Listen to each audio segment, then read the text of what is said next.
অনুভব করে তাকে আহ্বান করুন যে হে ভগবান, আমি তোমার সেই মধুর অমৃত কথা শুনতে এখানে এসেছি। আমি যেন এক মন এক চিত্তে তোমার সে অমৃত কথা আস্বাদন করে আমার জীবনের সমস্ত পাপ পঙ্কুলতাকে ধুয়ে মুছে পুত পবিত্র করে আমি যেন শুদ্ধ চিত্তে কৃষ্ণ নাম শুনে আমি যেন তোমার সেই গোলক বৃন্দাবন ধাম প্রাপ্ত হতে পারি। নিতাই গৌর হরিবল।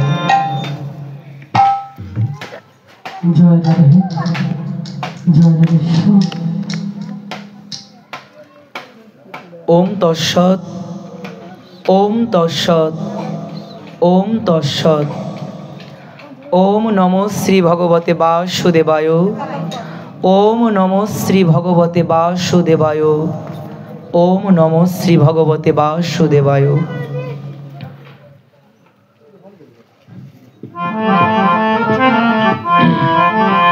জয় রাধে। ওম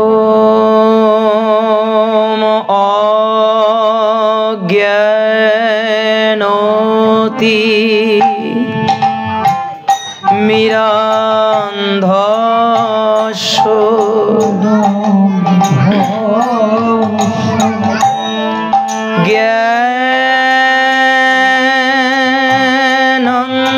জ্ঞানঞ্জন শলাকায়ং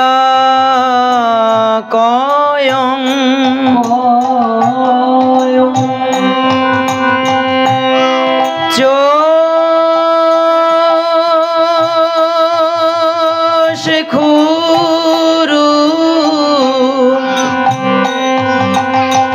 মিলিতম যেন তস্मै শ্রী গুরুবে নমঃ। গুরু কৃপা হি কেবল, নিরস হয়ে গেছে সাউন্ডটা সবাই।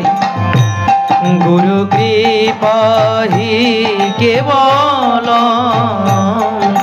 একটু হাই করে দেন হালকা।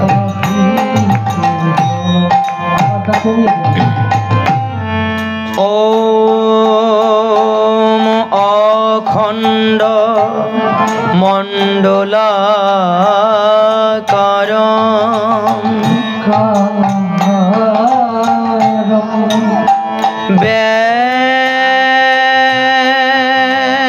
ব্যাপিতম যেন চরাচর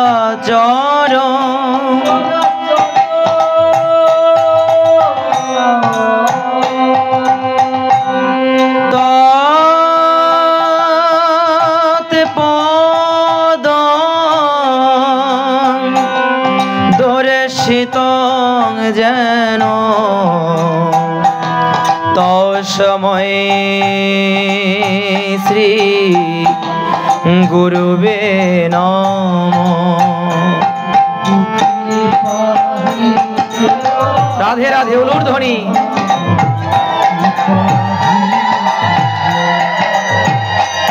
গুরু কৃপা হি কেবল, গুরু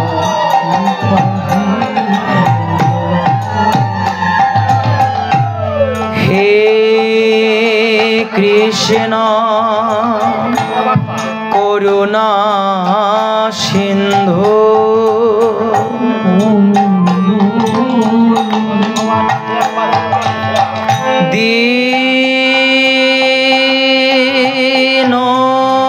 দীনবন্ধু জগৎ পথে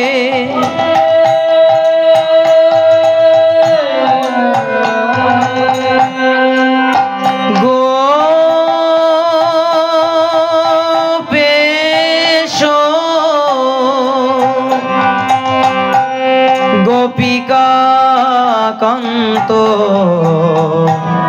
রাধা কান্ত নমস্তুতি। সবাই হাতে তালি সেবা করে, হ্যাঁ সুন্দর করে। গুরু কৃপা হি কেবল, গুরু কৃপা হি কেবল। তপ্ত কাঞ্চন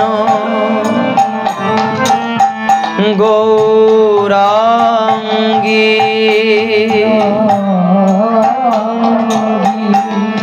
রাধে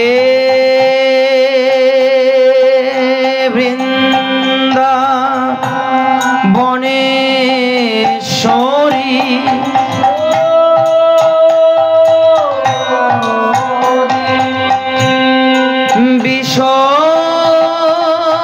বিশ্বভানু সুতং দেবী তাং প্রণমামি হরি প্রিয়ে।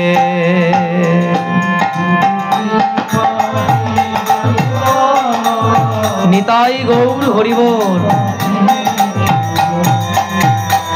গুরু কৃপা হি কেবল, গুরু কৃপা হি কেবল। বাঞ্ছা কল্প তরু ভস্য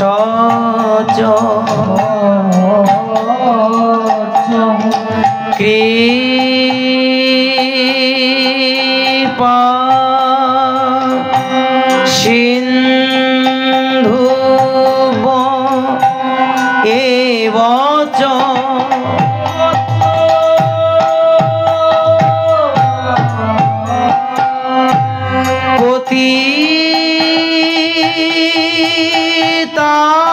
পতিতানাং পাবনে সর্ব বৈষ্ণবে নমো নমো। রাধে রাধে।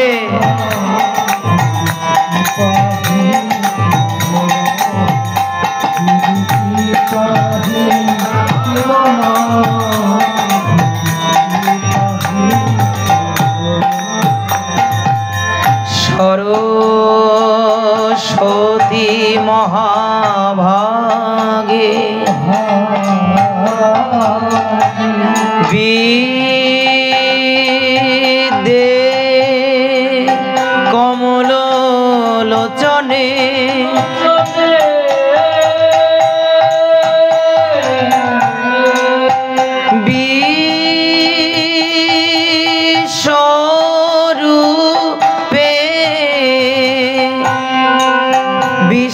বিশালাক্ষী বিদ্যাং দেহি নমস্তুতে। রাধে রাধে। সবাই আনন্দ করে উলুর ধ্বনি সেবা করে নিতাই গৌর হরি বল।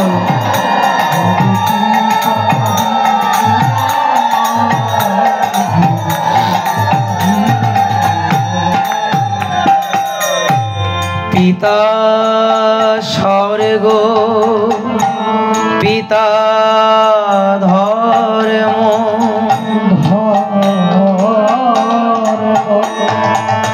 পিতা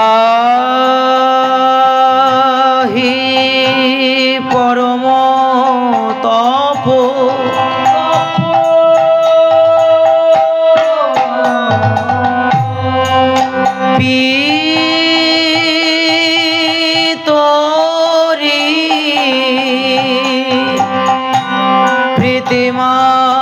পণ্যে প্রিয়ন্তে সর্বদেবতা।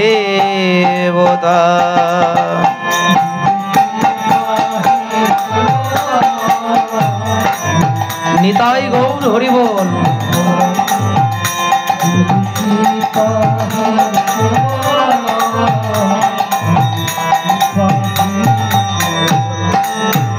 জননী জন্মভূমিশ্চ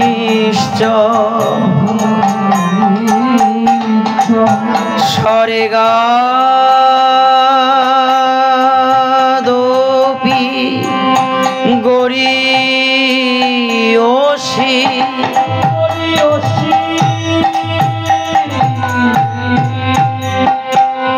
প্রণাম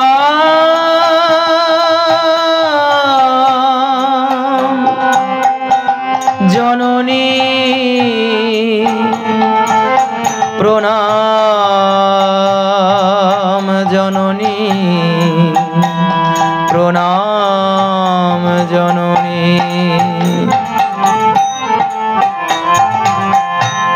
মূকং করোতি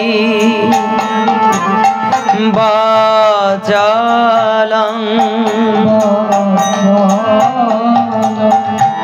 পঙ্গুং লঙ্ঘতে গিরি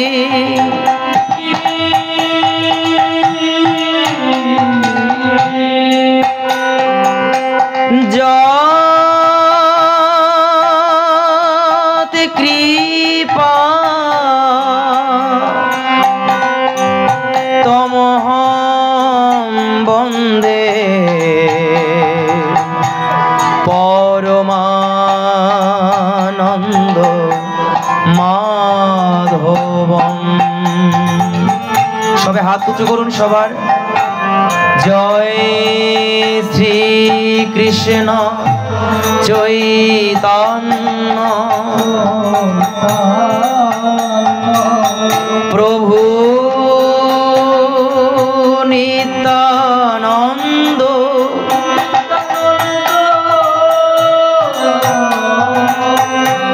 শ্রী অদ্বৈত গদাধর শ্রীবাসাদি গৌর ভক্তবৃন্দ শ্রীরূপ শ্রী সনাতন ভট্ট রঘুনাথ শ্রীজীবে গোপাল ভট্ট দাস রঘুনাথ। আমি এই ছয় গোসাইয়ের করি চরণ বন্দন যাহা হইতে বিঘ্ন নাশ অভীষ্ট পূরণ। এই ছয় গোসাই যবে আমায় করুণা করিবে ব্রজের রাধা কৃষ্ণ সেবা অবশ্যই মিলিবে। এই ছয় গোসাই যবে আর ব্রজে কইলেন বাস আমার রাধা কৃষ্ণের নিত্য লীলা করিলেন প্রকাশ। হরে কৃষ্ণ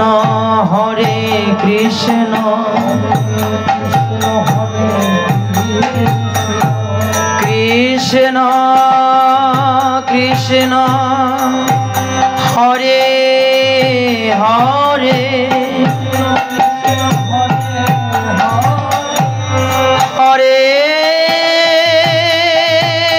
রাম হরে রাম রাম রাম হরে হরে। রাধা কৃষ্ণ প্রীতি প্রমানন্দে একবার হরির ধ্বনি বলো মন জয় জয়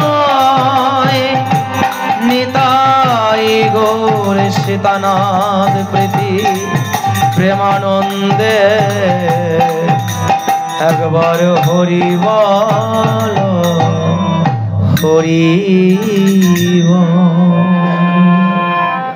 ओम गुरु कृपा ही केवलम ओम गुरु कृपा ही केवलम ओम गुरु कृपा ही केवलम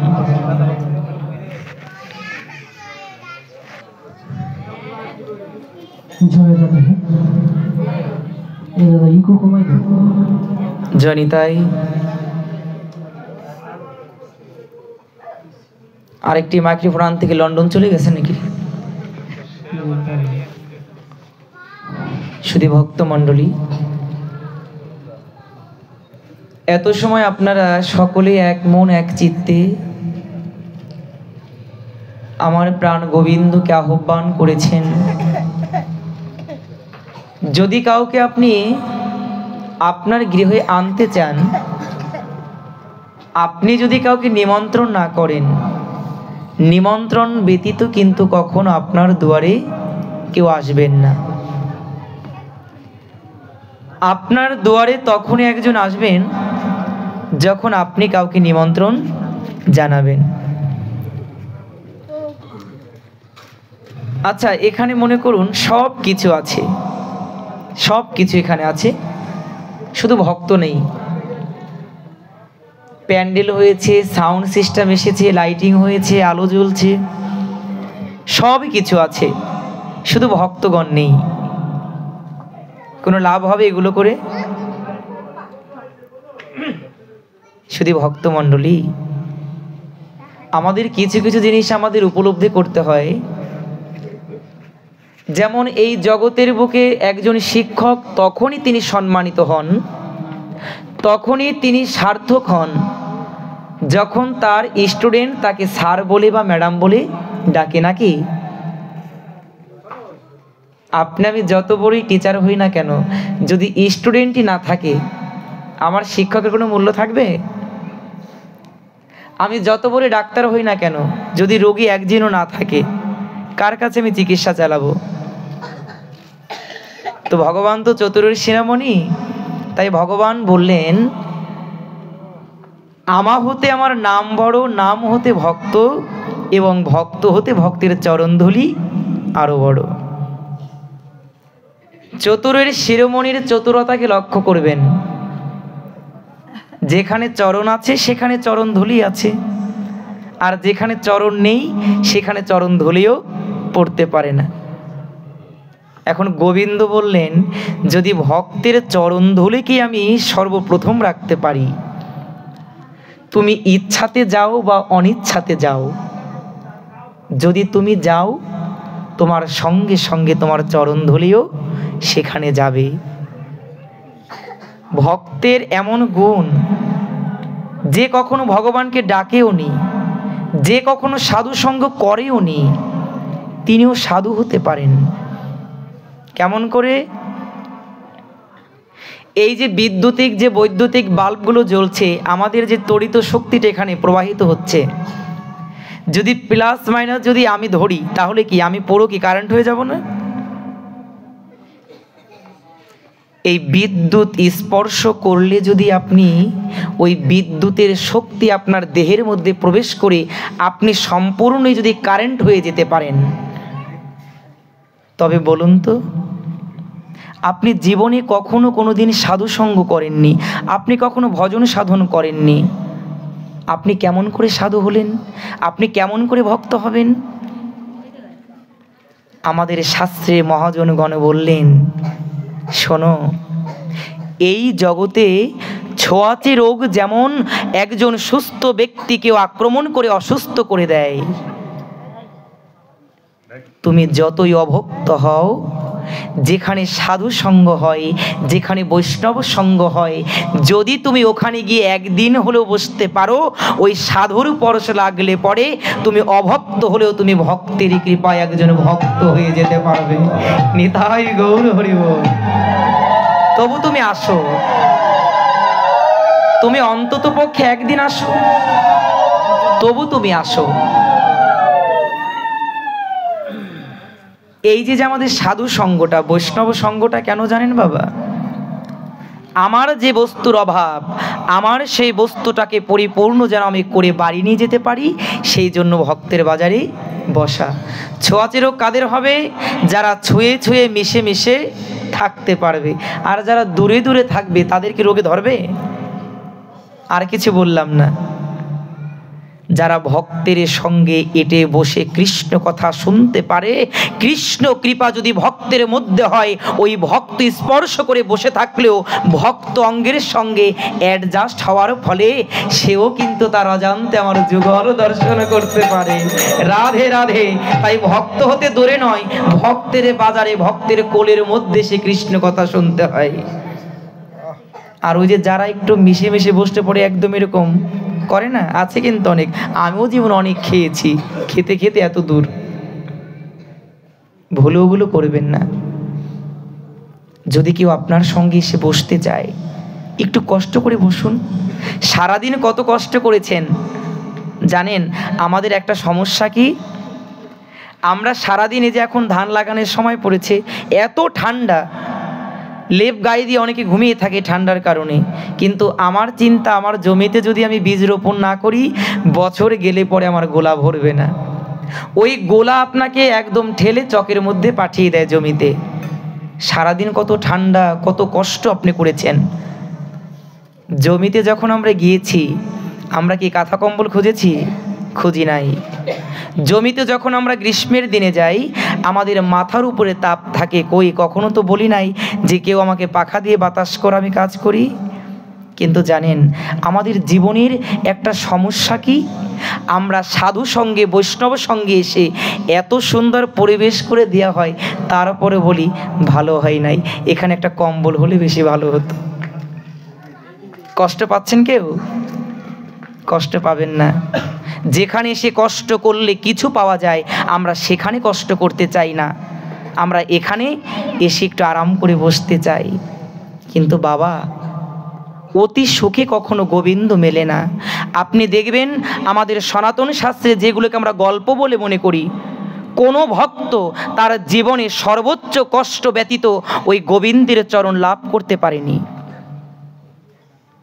স্বয়ং গোবিন্দ পঞ্চ পাণ্ডবদের সঙ্গে ছিলেন, তবুও যে তারা কত কেঁদেছেন। হ্যাঁ, এই জগতে গোবিন্দকে কেউ কষ্টে না পড়ে পায়নি, সুখে কেউ কখনো ভগবানকে পায়নি। আপনি ধরাসতীর কথা বলবেন, সেখানেও দেখবেন অঙ্গটাকে কেটে গোবিন্দ সেবা দিয়েছে। তাহলে কত বড় ত্যাগ করতে হয়েছে ভগবানকে পেতে। ভগবানকে কষ্টের মধ্যেই উপলব্ধি করতে হয়। অতি সুখে কখনো গোবিন্দকে পাওয়া সম্ভব নয়। তাই শুধু ভক্তজন আসুন, আজকে আমরা চেষ্টা করব এই নাম যজ্ঞ কেন দেয়া হয়, আর এই নাম কেমন করে করলে পরে এই জগতে আমরা নামের সার্থকতা পেতে পারি। তা আসুন, এখানে আজকে আমি দেখতে পেয়েছি ওই যে বাবাজি যিনি সেবায়িত আছেন, দেবদেবীর মন্দিরে যারা পূজা অর্চনা করে তাদের বলে কি? হ্যাঁ, পুরোহিত বলে বা পূজারি বলে, তাই না? কিন্তু রাধা মাধবের যেখানে মন্দির থাকে, ওই রাধা গোবিন্দের মন্দিরে যিনি সেবার কাজ করেন তাকে কি বলে? কেন বলে? গীতার পাতায় গোবিন্দ কিন্তু স্পষ্টভাবে বলেছেন, অর্জুন, এই জগতে যে ব্যক্তি যে স্তরের ভজনা করে, আমি তাকে সেই স্তরকে পাইয়ে দেই। যদি তুমি ধন সম্পদ চাও, তুমি ধন সম্পদের জন্য সাধন ভজন করো, তোমাকে ধন দিয়ে দেব। যদি বড় বাড়ি বড় গাড়ি চাও, তাও আমি দিয়ে দেব। যদি তুমি তন্ত্র মন্ত্র শিখতে চাও, তবে তোমাকে তাই দিয়ে দেব। যদি দেবতার পূজা করো, তবে তোমার জন্য আমি দেবলোক সাজিয়ে রাখবো। কিন্তু অর্জুন, তুমি যেখানেই যাও পুণ্য শেষ হলে পরে তোমাকে আবার এই ত্রিতাব জ্বালার জগতে আসতে হবে। হরিনাম কৃষ্ণ নাম বড়ই মধুর, যে জনা কৃষ্ণ ভজে সে বড় চতুর। শ্রীমান অর্জুন মনে মনে চিন্তা করলেন, গৌরহরি কৃষ্ণ, তুমি আমাকে যেখানেই পাঠাও, যদি সেখান থেকে আবার আমাকে এই জগতে আসতে হয়, তবে আমি এমন একটি জগৎ চাই যে ধামে গেলে পরে এই ত্রিতাব জ্বালার জগতে আমাকে আর আসতে হবে না কোনো দিন। কৃষ্ণ, যদি এমন কোনো ধাম থাকে, যদি এমন কোনো চাওয়া, এমন কোনো ভজন থাকে, তুমি আমাকে বলো যে ধাম প্রাপ্ত হলে পরে এই জগতে ত্রিতাব জ্বালাকে মুক্ত করে নিত্য শুদ্ধ ভক্ত হয়ে আমি তোমার চরণ ধরে জন্ম জন্মান্তর করে থাকতে পারি। ভগবান বললেন, অর্জুন একবার করবে, মূলধ্বনি একবার দেবে, ভাগবতে একবার দেবে। ভগবান বলেছিলেন, অর্জুন তুমি যদি এই ত্রিতাব জ্বালার জগতে আর কোনোদিনই ফিরে আসতে না চাও, তবে তোমার জন্য একটি পথ আমি খোলা রেখেছি। কি জানো অর্জুন? এই জগতে আমরা কোথা থেকে আসি, আবার কোথায় বা চলে যাই, এই চিন্তাটা আমরা ভুলে আছি বলে আমরা এখনো মুক্ত হতে পারি না। আমরা কোথা থেকে এলাম, আবার এই জগৎ থেকে যাবার পরে আমরা কোথায় যাব, আমরা কেউ বলতে পারি না। ভগবান শ্রীকৃষ্ণকে বলেছিলেন, অর্জুন নদী যতই প্রবাহমান হোক না কেন, ওই চঞ্চল নদী সেদিন শান্ত হয় যেদিন শান্ত মহাসমুদ্রের সঙ্গে মিশে যায়। নদীর ধারা হচ্ছে ঊর্ধ্বগতি, জোয়ারের দিকে ধারা। এই জোয়ার ধারা সেদিনই শান্ত হবে যেদিন নদী ওই শান্ত সমুদ্রের সঙ্গে মিশে যাবে। অর্জুন, এই জগতে জীবের জীবন হচ্ছে ওই চলমান নদীর মতন। এই জীবন শুধু জন্ম মৃত্যুর চক্রে আবর্তিত হয়ে একবার আসে আবার যায়, আবার আসে আবার যায়। এই যাওয়া আসার কোনো শেষ নাই। কৃষ্ণ, এই যাওয়া আসাটা কি ওই নাগরদোলার মতন?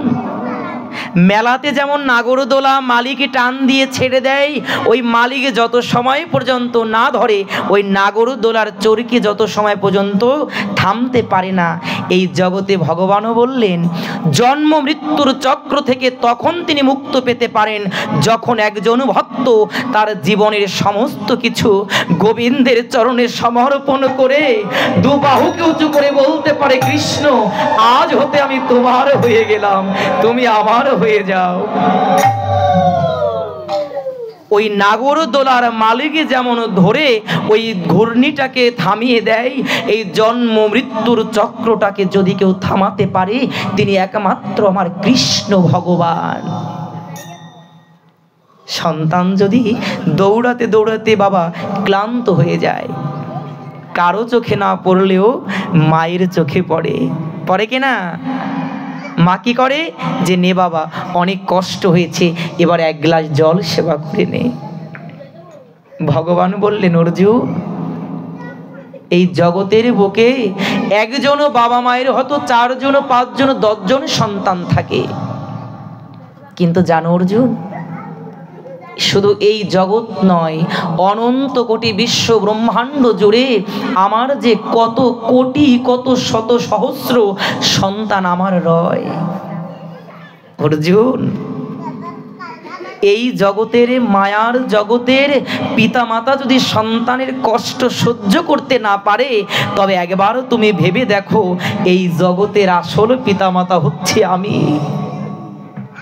এই মায়ার জগতের পিতা মাতা যদি কষ্ট সহ্য করতে পারে, কিন্তু আমি কখনো আমার সন্তানের কষ্ট সহ্য করতে পারি না। আরে তোমরা আমাকে কেমন করে খুঁজবে? তোমাদের তো আমাকে খোঁজার মতন সে শক্তিই নেই। যদি থাকতো গীতার পাতায় বলতো না, যদা যদা হি ধর্মস্য গ্লানি এই শ্লোকটি আপনারা একদম ছোট থেকে বৃদ্ধ পর্যন্ত জানেন।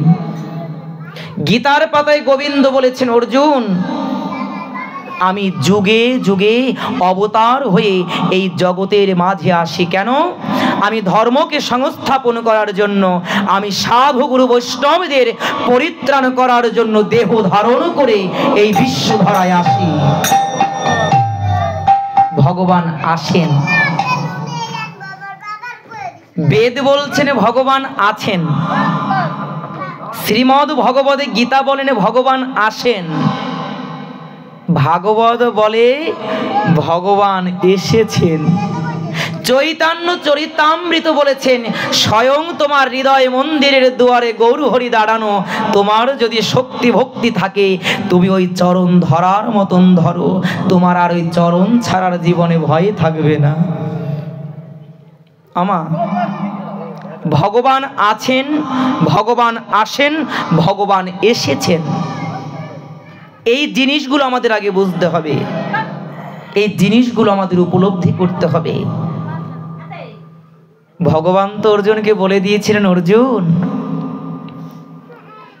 নদী যদি ওই সমুদ্রের সঙ্গে মেশে তবে সে শান্ত হয়ে যায়, তবে তুমি শান্ত হবে কেমন করে? আমাদের জীবনটা যদি চলমান নদীর মতন হয় তবে আমার জীবনের চঞ্চলতা দূর হবে কবে? নদী তো সমুদ্রের সঙ্গে মিশে গিয়ে শান্ত হলো, আমি শান্ত হব কবে? আমার চঞ্চল মন তো কখনো কৃষ্ণ কথা বলে না, আমার চঞ্চল মন কখনো ভজন সাধনের কথা বলে না, একমাত্র বিষয়ে কামনা বাসনা দেহভোগের কথা বলে। তবে আমি শান্ত হব কবে? আমি সেই মহাসমুদ্র পাবো কোথায়? যখন এই প্রশ্ন করেছেন মন, তখন আমাদের ভাগবতে সিদ্ধান্ত দিলেন, এই জগতে তুমি যদি নদী হও তোমাকে সমুদ্রের কাছে যেতে হবে। সমুদ্র যেমন শান্ত, এই জগতে সাধু গুরু বৈষ্ণব মহাজনের চিত্তটাও তেমন শান্ত। তুমি চঞ্চল, তুমি চলে যাও সাধুর বাজারে, সাধুর অঙ্গ পরশ করলে পরে চঞ্চলতা দূরে যাবে, তুমি শান্ত হয়ে যাবে। পদে পদে উত্তর দিয়ে যাচ্ছে ভাগবত। তোমার চঞ্চলতা কোনো দিনও যাবে না। কেন যাবে না? পঞ্চভৌতিক দেহ যারা পায়, এই পঞ্চভৌতিক দেহের ধর্ম, কাম কামনা বিষয় বাসনা এগুলো থাকবেই থাকবে। স্বয়ং ব্রহ্মাদেব তিনিই পারেননি নিজেকে সংযত করতে, আর আমরা তো মাটির গড়া মানুষ, নাকি বাবা? আর যারা বলে আমি সব কিছু কন্ট্রোল করে ফেলছি, খবর নিয়ে দেখবেন ওই একটা কিছু ওদের কন্ট্রোল হয় নাই। আর যার কন্ট্রোল হয় সে কখনো জগৎকে জানায় না যে আমি সংযত করে ফেলেছি, বলে নাকি? সাধারণ একটা জিনিস দেখেন, এই কদমবাড়ির গণেশ পাগল, তিনি সিদ্ধ মহাপুরুষ, তাই না? তিনি থাকতে কি কেউ চিনতে পেরেছে তাকে? উলঙ্গ হয়ে ঘুরেছে পাগলের মতন, কেউ চিনতে পারে নাই। কিন্তু ওই বস্তু যখন সরে গেছে তখন তার প্রচার প্রসার বেড়েছে। তাই এই জগতে যারা ওই বস্তু পায় তারা কখনো বলতে পারে না আমি সেই ধনের ধনী হয়েছি। আপনাকে কেন বলবে?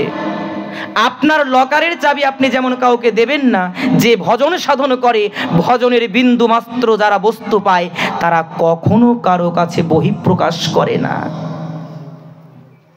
তবে তাদের চিনি নেবেন কেমন করে? আকাশে যখন মেঘ হয় আমরা সবাই বুঝি যে কিছু সময় পরে হয়তো বৃষ্টি হতে পারে, বুঝি না? তাহলে কার মধ্যে কতটুকু প্রেম ভক্তি আছে সেটুকু আপনি বুঝতে না পারলেও কিছু আপনি লক্ষণ দেখে বুঝে নেবেন, এই ব্যক্তির মধ্যে হয়তো গোবিন্দের কৃপা হয়ে গেছে। মেঘ দেখলে যদি বলা যায় বৃষ্টি হবে, তবে ভক্ত দেখলেও চেনা যায়।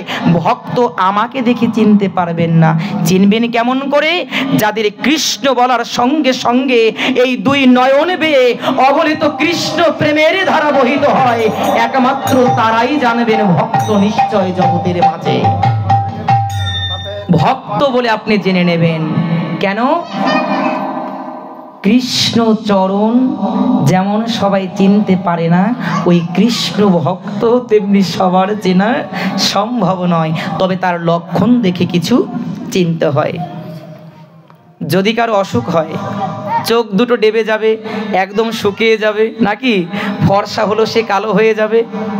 রোগীকে যদি তার রোগ না বলার পরেও তার যদি কিছু লক্ষণ বলে দেয় তিনি রোগী, তবে আপনিও বুঝে নেবেন যার মধ্যে ভক্তি বস্তু আছে না বাবা, ওই ব্যক্তির বদনের দিকে আপনি তাকালেই আপনার মনে হবে সে যেন কত জনমের চেনা আপনার, সে যেন কত জনমের আপন, কত জনমের কাছের একজন আপনার কেউ। ভক্তদেরকে আপন করতে হয় না, তারা এমনিতেই আপন হয়ে যায়, হয় না বাবা? এই আপনাদের বদন দেখলে পরে শান্তি লাগে, কিন্তু আমার মতন মানুষের বদন দেখলে পরে রাগ হয়। কেন হয়? ভিতরে কিছু নেই, কিন্তু আপনাদের বদন দেখলে প্রেম কেন আসে? এই দেখেন প্রত্যেকটা ভক্তের চোখে জল। কেন জল? তাদের কি কেউ আঘাত করেছে? কেউ কে তাদের কষ্ট দিয়েছে? কষ্ট দেয়নি, আঘাতও করেনি, তবে তারা কাঁদে কেন? এই প্রশ্ন যদি করেন, এই প্রশ্নের উত্তর কি যারা কাঁদে তারা দিতে পারবে? কোনো দিন দিতে পারবে না। প্রেম কেমন বস্তু জানেন? বোবা ব্যক্তিকে যদি আপনি মধু সেবা করান, বোবা ব্যক্তির কাছে যদি জিজ্ঞাসা করেন, হ্যাঁ রে এই মধুর স্বাদ কেমন, কি বোবা বলতে পারবে? সে শুধু হাউ মাউ করবে। কেন? তার কথা বলার মতন শক্তি নেই। বোবা যেমন মধু সেবা করে ওই মধুর স্বাদের কথা প্রকাশ করতে পারে না, যারা ওই কৃষ্ণ নামামৃত সুধা সাধন করেছে, একমাত্র চোখের জল ছাড়া জগতে তারা আর কিছু বলার ভাষায় থাকে না। তাই শুধু ভক্তজন, একমাত্র গোবিন্দের চরণ যদি কেউ লাভ করতে হয়, ভক্তি চোখের জল, আর যদি কেউ পারি এই দেহটাকে গোবিন্দের চরণ সেবায় লাগিয়ে আমরা সেই গোবিন্দকে পাবার আশা রাখতে পারি। তো আসুন আমরা এখন রাধা মাধব কীর্তনের মাধ্যমে যে গৌর হরির আগমনে আজকে নামযজ্ঞ হতে চলেছে, এই পাঠ অন্তে আজ ভোর হতে হতেই এখানে নামযজ্ঞ শুরু হয়ে যাবে। তো আমাদের একটু জানতে হবে, ভগবান যখন আসেন তখন কি হয় জানেন? হৃদয়ের মধ্যে আনন্দ হয়। ভক্ত যখন আসেন গৌর হরি তখন হাসেন, আর ভক্তগণ যখন প্রেমানন্দে ভাসে আমার গৌর হরি দু বাহু তুলে নাচে। নিতাই গৌর হরি বল, ভক্তের আনন্দ আমার গৌর হরি নৃত্য করে। তা আসুন আমরা সবাই গৌর হরির গলদেশে মাল্যদান করে আমরা আনন্দ নিয়ে তারপরে আমরা সেই গৌর নামের মহিমায় আমরা প্রবেশ করব।